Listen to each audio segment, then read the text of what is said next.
नमस्कार दोस्तों, Devvrat knowledge villa में आप सभी का स्वागत और अभिवादन। आप देख रहे हैं Python programming level 1 for beginners की हिंदी वीडियो सीरीज और आज मैं आपको सिखाने वाला हूँ simple calculator using if else.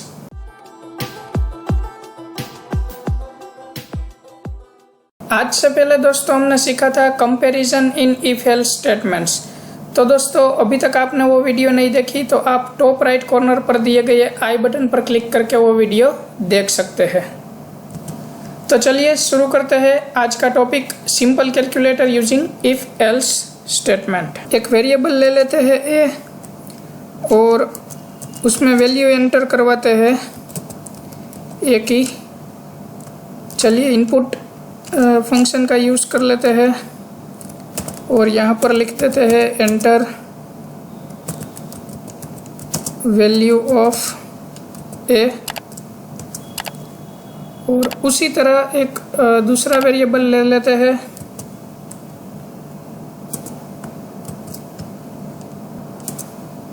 और बी में भी हम वैल्यू स्टोर करवा देते हैं और उसके बाद इनकी वैल्यू प्रिंट करवा कर चेक कर लेते हैं कि वैल्यू प्रिंट होती है या नहीं।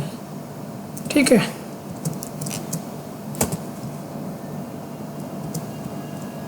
चलिए रन करके देख लेते हैं।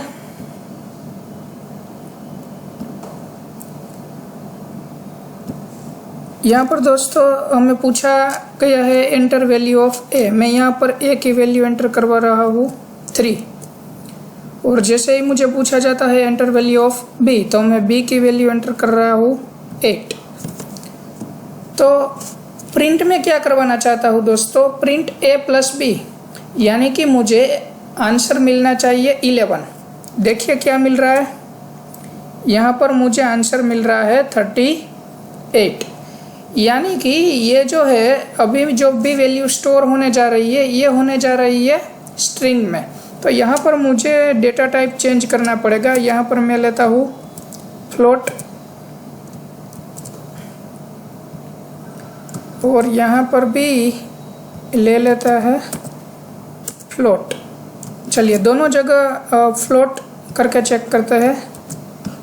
फिर से एक बार रन करते हैं। वैल्यू में एंटर कर रहा हूँ 4 और बी की वैल्यू 5। देखिए अब मुझे आउटपुट मिल रहा है 9.0। उसी तरह दूसरे ऑपरेटर भी चेक कर लेते हैं। सब्ट्रैक्शन करके एंटर करते हैं 5 और बी की वैल्यू 4 तो ये मिल रहा है 1.0, यानी कि ये सभी ऑपरेटर के लिए अब काम बन जाएगा क्योंकि हमने डेटा टाइप यहाँ पर लिया है फ्लोट। तो चलिए अब पूरा कैलकुलेटर कैसे बनाना है वो देख लेते हैं।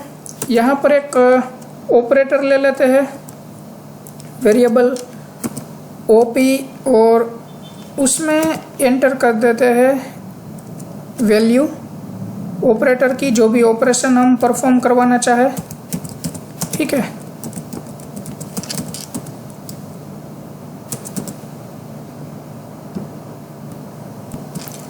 अब हम यूज़ करेंगे इफ़ एल्स का। जैसे मैंने आपको पहले बोला था कि हम जो कैलकुलेटर बनाने जा रहे हैं वो बनाने वाला है इफ एल्स स्टेटमेंट से। तो पहले ले लेते हैं ऑपरेटर प्लस और अगर ऑपरेटर प्लस है तो क्या करना है, तो हमें करना है ए प्लस बी। चलिए अगर दूसरा कोई ऑपरेटर हो, मान लीजिए कि ऑपरेटर है माइनस, यानी कि तो हमें करना होगा सब्ट्रैक्शन।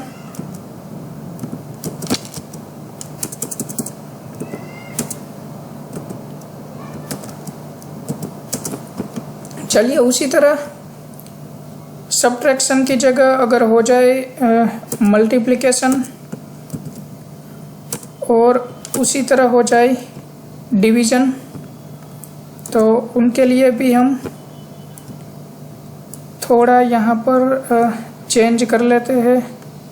सॉरी, यहाँ पर सब्ट्रैक्शन ऐसे ही रहने देते हैं। चेंज हमें करना है यहाँ पर कर देते हैं मल्टीप्लिकेशन और यहाँ पर कर देते हैं डिवीजन।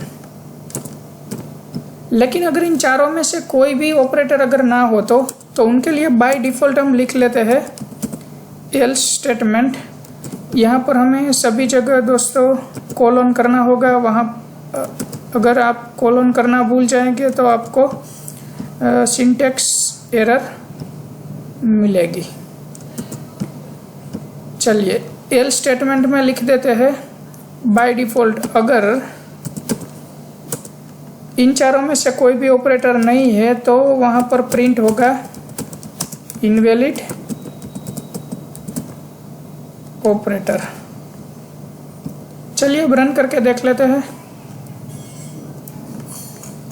जैसे ही मुझे ए की वैल्यू पूछी जा रही है, मैं एंटर करवा रहा हूँ ए की वैल्यू 7, बी की वैल्यू मैं एंटर कर रहा हूँ 2 और उसके बाद मुझे पूछे जाने वाला है ऑपरेटर, तो मैं यहाँ पर करवाना चाहता हूँ डिवीज़न।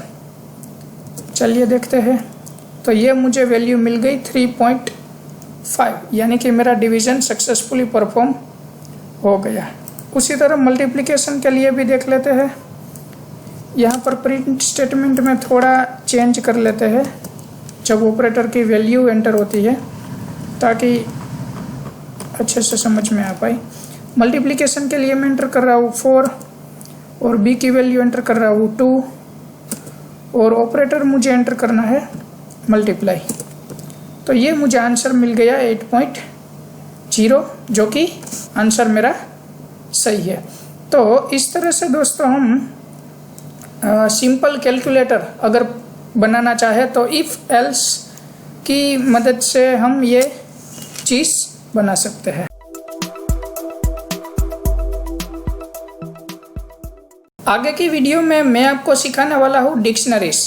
तो डिक्शनरीज सीखने के लिए देवव्रत नॉलेज विला से जुड़े रहिए। आभार, धन्यवाद।